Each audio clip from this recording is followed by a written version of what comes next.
Syahnas dan JJ tampil mesra, Randy Kejaernet pilih pergi tanpa Lady Nayoan. Kontras tanggapi isu perselingkuhan, Syahnas dan JJ cuek dan masih berduaan, Randy Kejaernet pilih pergi tanpa Lady Nayoan.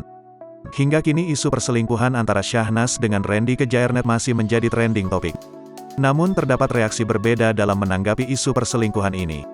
Syahnas dan JJ Govinda memilih cuek dan masih pergi berduaan.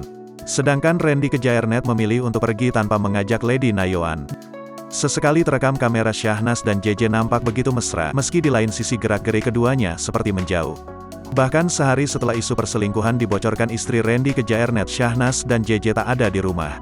Menurut kesaksian penjaga rumah, Syahnas dan JJ sedang pergi keluar kota menggunakan satu mobil. Berbanding terbalik, hubungan Randy Kejaernet dan istrinya, Lady Nayoan nampaknya tak baik-baik saja. Berdasarkan pengakuan Lady Nayoan, ia akan segera menggugat cerai Randy Kejaernet.